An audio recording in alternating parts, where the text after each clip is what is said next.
Okay, let's just dive right in. What if I told you that one of the biggest mysteries in all of modern science and a core idea from an ancient philosophy were actually describing the exact same thing? We're about to explore a pretty fascinating theory that tries to connect these two worlds, and honestly, it's a mind bender. So, you might think this sounds like something out of a sci fi movie, right? But it's not.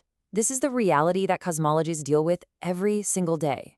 You know, all the stars, all the planets, every galaxy we can see. Get this, that's only about 5% of what's out there. The other 95%, it's a total puzzle. We call it the dark sector, and it basically challenges everything we think we know about the universe. All right, so let's break this dark sector down. What are we actually talking about here? Well, it really boils down to two huge, enigmatic players that seem to be running the whole show, controlling the entire structure and fate of our cosmos: dark matter and dark energy. And this, right here, is the heart of the mystery. On the one hand, you've got galaxies spinning so fast that by all rights they should just fly apart. But they don't. Something invisible, some extra gravity we call dark matter, is holding them together like cosmic superglue. Then, on the other hand, the universe isn't just expanding, it's expanding faster and faster, being pushed apart by some kind of dark energy. We can see what they do, but we have absolutely no idea what they are. In our best scientific models, they're basically just placeholders for something we don't understand yet. So how in the world do you even begin to solve a puzzle this big? Well, the source material that we're digging into today takes a really interesting approach. It examines two incredibly powerful, but totally different, ways of understanding the universe. One comes from cutting-edge modern science, and the other from spiritual philosophy.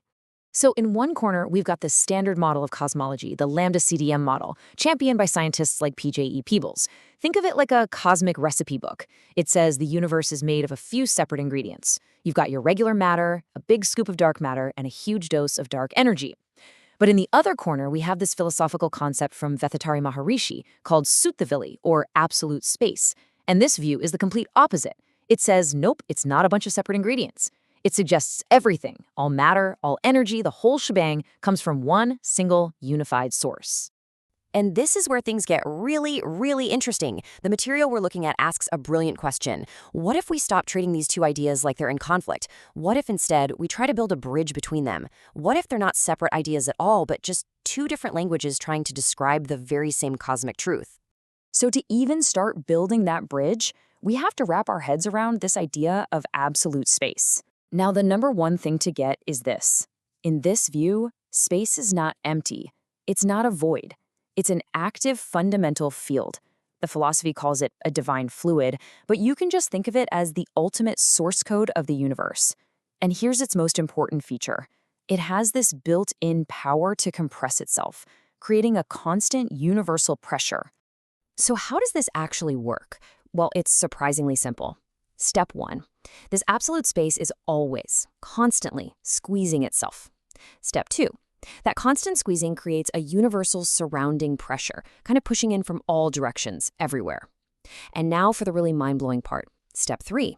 That one single pressure, that one fundamental force, shows up as everything we see, from gravity all the way to the expansion of the cosmos. It's a beautifully elegant idea, right? One single action, creating countless different effects. Okay, so you might be asking, how can one single energy create so many different things? This is exactly where the idea starts to look like a truly unified theory. If one fundamental pressure is the source of everything, could it possibly explain the mysteries of the dark sector? Could dark matter and dark energy just be different expressions of this one single field? Now, this is where it all clicks into place. Let's just walk through this. What our scientists call gravity, this philosophy calls the surrounding pressure of absolute space.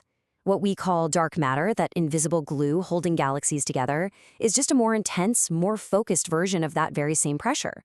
And what about dark energy, the force pushing everything apart? Well, you can probably guess, that's just a dynamic, large-scale expression of that same field in motion. Do you see the pattern? They're not three separate things. They're just different faces of one underlying self-compressing energy. It's one puzzle piece seen from three different angles. Okay, so this is a really cool idea, but you might be thinking, so what? Why does this actually matter? Does looking at hard scientific data through a philosophical lens change the math? Does it replace physics? The answer is no, absolutely not. But it does something that you could argue is just as important. Look, this whole approach isn't about giving us a new equation to solve. It's about giving us a new way to think. It's a conceptual bridge, a holistic framework that helps us make sense of our scientific data in a much more unified way. It reframes the whole problem. It suggests that maybe we don't need to be hunting for all these strange, undiscovered particles to explain the dark sector.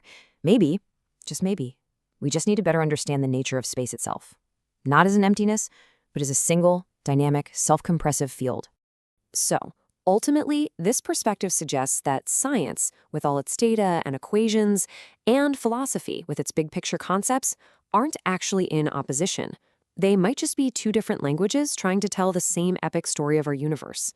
And the question it leaves us with is a really powerful one. Could the greatest mystery in science be solved not by finding something new and exotic, but by finally understanding the very fabric of space in a way we've never even considered before?